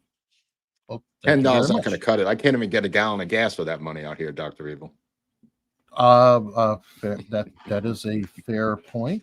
Because Newsom came out. Apparently, Newsom's in South Carolina. He's running now, Eric. He's dealing with black folk and using a Southern accent today in South Carolina. Oh, code switching Gavin. That's awesome.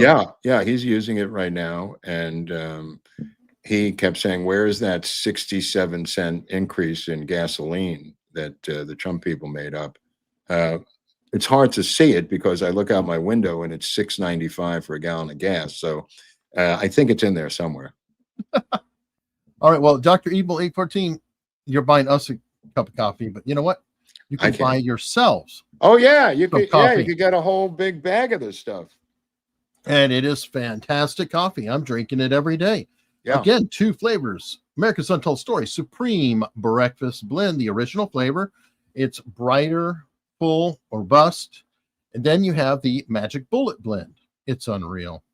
And that one is a very rich but amazingly smooth coffee. So one's brighter, one is kind of a mellower, fuller drink. Check it out. Well, the Magic Bullet Blend, we could bring that up when Tannenbaum's here because him and Grodin have a take on the Magic Bullet in the new book.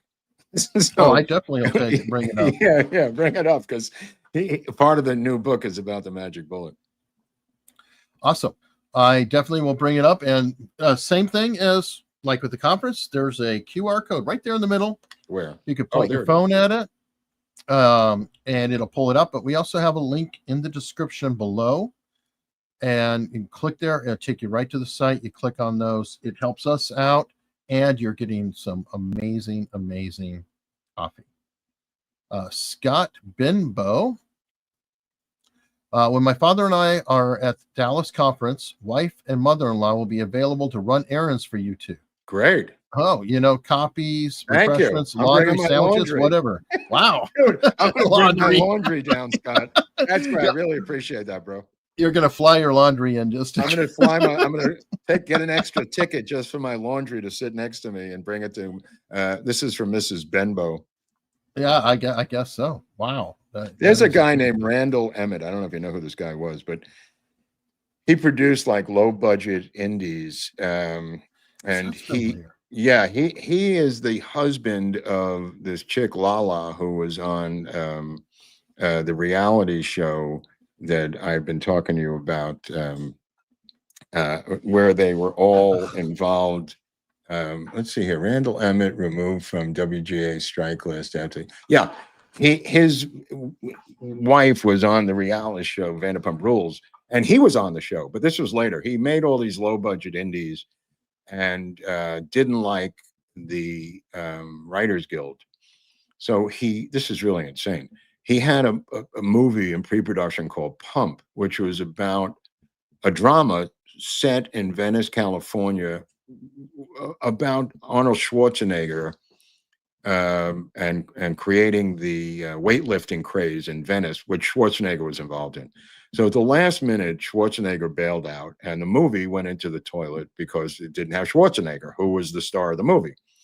So the guild said in their infinite wisdom, you owe us $540,000 for pension and health. Now they had it out for this guy because he was an independent producer that they didn't like and a conservative. So he was on their hit list. So he told them to go screw themselves. He didn't want to pay him the $540,000 because he felt there was no movie. It never got off the ground, but it was really a shakedown by this criminal organization called the Writers Guild of America. So yesterday, he paid out of his own pocket $660,000 in a check to the Writers Guild because the Writers Guild banned any writers from working on any of his productions. Randall Emmett, and he has movies to be made, and one of them is with Martin Scorsese called White Wall, which is about a avalanche that kills all these people in Lake Tahoe, Nevada, an avalanche movie, and they put the kibosh on it until he paid up. It's almost like extortion is where I'm going with the story. They almost it really was extortion, because they wouldn't let any writers work on this. Martin Scorsese, this is not a guy who doesn't know what he's doing. Wait a second, I just want to finish it. This is the next story, but let me just finish this one story with Randall Emmett. This is it. No, this is a separate story. You just had it up there 2 seconds ago. This is it. Here it is. Sorry. I'm sorry. I was doing the background. Yeah. So anyway, they in the article they discredit him by saying he makes low budget movies with the likes of John Travolta and Sylvester Stallone. And I'm going, what a weird shit. Yeah. In other words, he's so low on the totem pole. He makes low budget movies with the likes of John Travolta and Sylvester Stallone, which he does. But this is how out of touch Hollywood is. They're discrediting this guy because he works with two of the biggest stars in the history of Hollywood.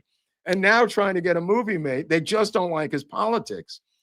And I'm surprised he doesn't have a case on this. This would be a good antitrust type of situation. Right. He was fighting it and finally just said, fuck it, I need to make movies. So he has said publicly, I just paid him and I'm done with this thing, because they were just, accruing interest and sending him bills and everything else. And he was blacklisted.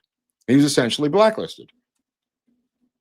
It's a criminal organization is the point of the story. But no, anyway. I kind of feel like he should be talking to John Voight, Sylvester Stallone, and and Mel Gibson. And say, hey, can we talk to your boss about this? I've got a really interesting case. He's got a great case. He's got a great case. Ridiculous. And there's a girl named Lala who is on Vanderpump Rules, who's his ex-wife. He's been on the show too. They all kind of liked him and everything else. But he was, he's flying private jets. He was doing the whole thing, making B action pictures with Stallone and Travolta and others. He's also a poker player when I looked at him. So apparently, maybe he plays with Jennifer Tilly or whatever. Because she's that I don't know. Yeah, she's like a world-class poker player. But I mean, it's not like this guy was a big fish, but I mean, he was making millions of dollars. I mean, not a small. There's guys, like one of the reasons I'm doing that show, What's Up with Lord Buckley, is to show you the day-to-day people who actually work in the business. Nobody's heard of Randall Emmett, but everybody knows who he is in town here. And he was making these B action films on a budget, for a number of years. And they tried to get him to become a signatory of the Guild. He didn't want to become a signatory of the Writers Guild. And this is what they did to him. You know what? There's a huge market though for those, like Jackie Chan, very famously. I mean, he probably made like 30, 40 movies, a ridiculous number of movies, and he would always get them greenlit because he would make a movie, he would have a budget for like $25 million, and the movie would make $50 million or more. So it was like it wasn't high stakes, but every damn movie made money. And this is probably one of those guys where it's like he is one of those guys. He's got the budget down, and he'll make money. It's mathematics. It's mathematics. Yeah, it's mathematics. And they said, you're getting so big, we need you to become a signatory now, and started to shake him down. And he didn't want to cooperate. And it's a mob organization. It's just a different mob. I'm enjoying the fact that we'll be watching them all burn down, I feel. Yeah, I think so too. I think so too. Unless Trump comes in and saves them, they're giving out tax credits now. Like they just came up with this idea yesterday, $750 million yesterday in tax credits to Hollywood films. They're giving them out like candy, because what is it? It's nothing. It's a tax credit. Well, what bothers me is, and you know more about Hollywood than I do, but I feel like if they went back to the 90s model, or what I consider the 90s model, remember there was just a ton of independent movies, and they were $5 million to $20 million, and they would get their budget back and a little bit more, and that was fine. Let's say you're a client. It's all driven by agents. Let's say your client has $1 million payday. You get $100,000. That's chump change. If you could get your client to get $10 million, and keep in mind, the client is not asking the studio for $10 million. The agent is asking him for $10 million. Why? So they can get $1 million. $1 million, 10%. All of this came from the agent class. All of this stuff came from the agents. And they drove up these prices so high where some people's fees are between $5 and $20 million. So they could get 2 million. If they get a guy with 20 million, they could get 2 million. They became the barons of Hollywood. Well, eventually they're going to get a piece of nothing, because right. I mean, take the Larry David story. He made these deals with Chris Albrecht at HBO. Who is Chris Albrecht? Chris Albrecht was a bartender at the Improv. That's who Chris Albrecht was. He then became Larry David's agent. He then became, because of the success of Larry David, he became the head of HBO. He went from bartender to agent to head of HBO. Now, what industry has that type of through line where you could be serving drinks in the comedy club, then become the agent of the comic, then become the head of the network? Tell me another profession where that can happen, Eric. I don't know how it even happened there, because I'm aging myself, obviously, but like Brandon Tartikoff was a totally legit individual, who brought out Cheers and all the way through Seinfeld and all that. I don't think he came from a bar and just stumbled on in. What happened to all the people that knew what the hell they were doing? How did they get replaced? They're not there anymore. That's why the thing's in disarray. They've got a bartender running HBO. Oh, all right. Well, that's insane. So let's talk about did you see this thing on Frontier Air? This guy was meditating. Did you see this crazy story? How they beat the living crap out of this maniac who attacked a passenger who was just. I saw it. I can't share it. No. I was just. I mean, he came out with a big shiner, and a nut just talking to himself. The people next to him were saying, "This guy's talking to himself." Look what happens here. This is the guy. Dang it! Stop it. This is the guy who was attacked, fighting him. Wow. That's the guy who was attacked by the guy, and this is the result. This is the attacker. And of course, they dragged him off, some Muslim crazy guy, 21 years old, talking to himself, saying you're all going to die. All these crazy comments. This seems to happen every single day now. Didn't they have to land the flight? Yeah. The plane? Oh yeah. I mean, look at him. He's just a nut. Hi. Oh my God. Wow. He's lawyered up. His lawyer said he's got a lawyer as a spokesperson. This guy. Of course he does. Oh well. This Frontier Airlines might be the craziest airlines ever invented. I don't know. There's competition, dude. You got Spirit has, you got Spirit Airlines. You have Spirit of Halloween that takes up all the empty stores. So somebody, those pop-up Halloween stores. And Spirit of Halloween is one specifically where they take an old abandoned store. Okay, yeah. Well, somebody showed USA ID and it had Spirit of Halloween over the. That's funny. That's funny. Hilarious, but anyway. But yeah, there's multiple airlines that are having a. Well, the Frontier seems to be the frontier of these fights where they just start pummeling each other on Frontier. That seems to be the. You think it's price related? Like it's so cheap that crazy people go on it, or? Well, I'm sure that price relationship is a factor. I mean, like, okay, Spirit, our other favorite. Remember, you got to weigh your bags because it's 10 pounds less for their bags. Oh yeah, Than every other airline that yeah, they 10 pounds sneaking less. on that. Yeah, they made it like 15 pounds or something. And then JetBlue, this is the funny part, is JetBlue was going to buy Spirit. Well, it turns out that the lowest rated airlines were last place was Spirit, second to last place was JetBlue. I'm like, oh well, there we go. What happened to JetBlue when it first started? It was great. Yeah, it was.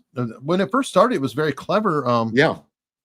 If I recall, it was a guy out of Utah, and he famously hired a lot of Mormon wives who would live at home, and he would just send them like the phone equipment. So rather than having them in a call center, they could work from home and check in and out, like whenever they weren't caring for their kids, do the reservations or customer services, through the roof. Wow. Because they could work for 2 hours and do their family and then do another 2. It just, and he got all the credit in the world. But then they must have sold it or something. I think he sold it. I think he got out and they kept the name. Because I remember it's kind of like Zappos. Remember, Zappos was like the best customer service thing in the world. There was Freddie Laker had one, the British guy, Laker Air, and then there was Trump Air. Trump had one. I never flew the Trump one. I never flew Laker, but I did fly JetBlue at the beginning. It had live TV. I think was the attraction. It was one of the first to have like a media center that you could look at and play with. Okay, I've never actually flown JetBlue, so I don't know. I have flown Breeze Airways, which I think is the JetBlue guy. He bought this, or started the new airline. I think that's Breeze. Well, Either that or Delta's the wokest of all of them. Yeah. Are they? I don't know. I mean, by any measuring stick, I mean, they are the freaking wokest. I mean, they have pilots that look like Kareem Abdul-Jabbar. It's just crazy. Oh, well, their sub airline, especially where they have all women. That's upside down dragging on the airline. Yeah, I forget that sub line, but that was bad. Nick Giusti is saying to everybody, please like and subscribe if you love America. Happy 4th of July. Side note, only commies don't like and subscribe. Commies, let me tell you, commies hate subscriptions because they feel they could be traced to their commie lair by the government and the FBI. Yeah, you might be onto something there. Yeah. All right. Mike Schaefer with a $10 super sticker. Thank you, Mike. Mike's giving a lot all the time. Scott Binbo. Wife is yelling from another room. Happy Independence You gotta Day. put the gag back in the mouth. You tied her up. You left the gag off. Scott, come on. Retard. Oh my goodness. Oh my goodness. And coming in hot, the CCC video channel Deep State Ops with $50. Whoa. What kind of ops are these? This is the big winner today, I'm telling you. Hold on. I agree. Controlled/conformist AIs will never produce real results we are seeking. The AI and database must be built from scratch. I hope that someone with pockets does it. The more popular it is, the less assassinations and false flags that will happen. Really? I don't know about that, but there are people that are collecting information, one of which I've supported, that have been feeding the JFK files as best they can. Keep in mind, a lot of the files are almost unreadable. You need to pull them out and really look at them because they're photocopies of photocopies or fax machines that are kind of twisted, and OCR really struggles with that. So I think going forward, it'll be a lot easier, but doing it historically in reverse. Oh, it's a challenge. It might be a challenge. Yeah. Yeah.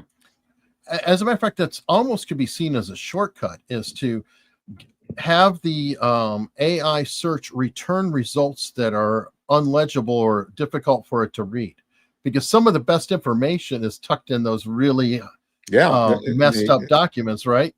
So you can almost use one that. of the tricks they used, the CIA, was to photostat a document dozens and dozens of times to make it blurry.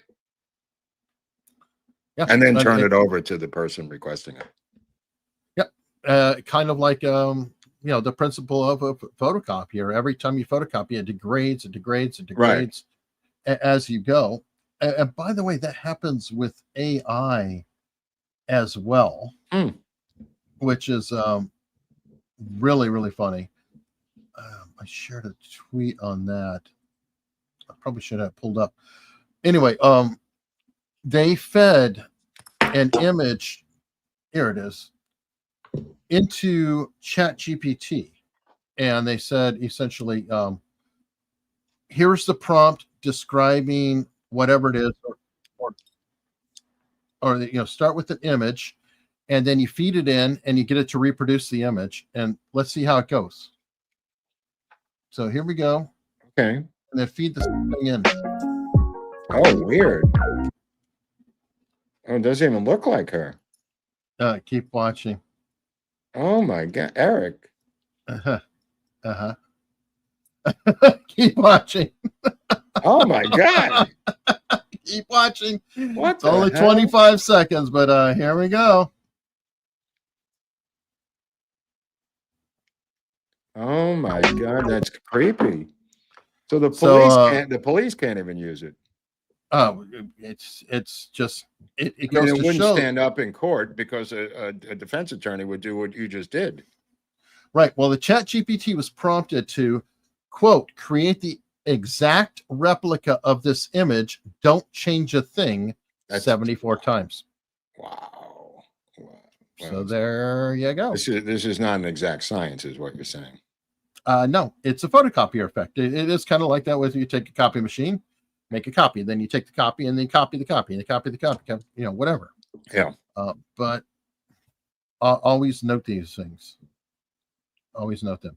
Okay, so we had a story on the you sent this to me. I haven't had a chance to look at it, but how much are the White House staffers making? Oh, yeah. This was yeah. So, some of them are making nothing, and some of them are making very low salaries on purpose. They're not in this for the money, I think, was the takeaway from the story. yeah, 59,000 under 60,000 is not exactly. Some of them not taking a salary. Yeah, the ones who are have their own money, which is good. I mean, Trump doesn't take a salary. Right, but there's others who I don't know what kind of money they have. They're just declining to take a salary. It says, though few aren't accepting salaries at all. I don't think they name them. Well, that's what I was looking for is the name. Of course you were. I knew you were hunting like a dog trying to find that. Good luck. Right. Yeah, Hunley wants to know how these people live. Marco Rubio's one. That's right.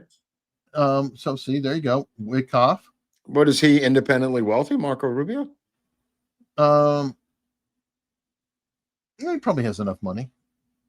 When you say so Wyckoff receives compensation from the State Department, so okay, that doesn't count. Mm-hmm. Well, and I forgot who the Treasury Secretary. Bessent, the gay guy. Well, yeah, Bessent. I don't think I bet he doesn't take any money because I think he's a billionaire. Okay. I mean, I could be wrong, but no, you're probably right. Peter Navarro probably needs some money. That's what he was in prison. That's true. He might have money though. I mean, not after that legal bill.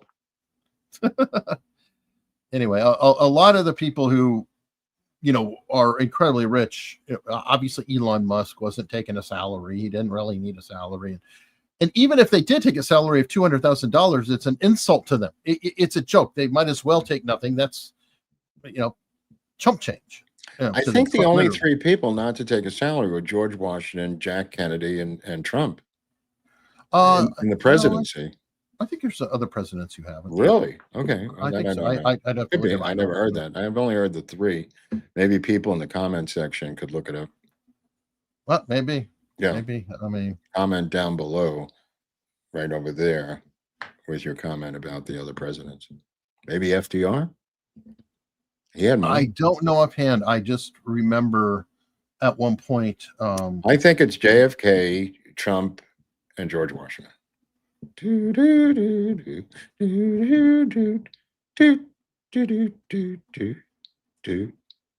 actually looking that up real quick. Oh, okay. Presidency. There's four of them. I was off. But who's the fourth one? FDR. Herbert Hoover. Oh, weird. That's weird. I never would have got that. That is very interesting. Okay, Interesting. so I thought it was 3. and Herbert Hoover, well, he's gotten such a bad rap, and Hoover has not fared well historically, with people looking back. Those were the days. It wasn't the best time, but what is the best time is hanging out with the folks at Locals. Oh, I've heard about this. The people at Locals are the coolest people. They have their own chat. They've been in there chatting the whole time. We don't even look at it till we get there, right? Well, I sometimes we get a chance to peek over, but there's okay. 3 chats to All right. get through. But they have the cool chat, people who like each other, hang out, do different things, whatever else. And there's no ads. So they've been watching the show and they watch us later on repeat. No ads. That's nothing. weird. Okay. Nothing to break it up. It's completely free. You're kidding me. People. Yeah, You're telling me that you could watch this show without ads tomorrow and for free? Yeah, you can. You'd have to be a retard not to do that. But we know that we don't have mentally challenged people in our audience. Right. What do we have? The smartest people in our audience. Always. Right. And those smart people are going to head over to Locals. There's a link down below. Right to this show that's running right now. And we'll be hanging out there, answering some tips and other questions. Okay. And I hope to see you guys. I'll be there. Apparently. I'm going to go to the bathroom.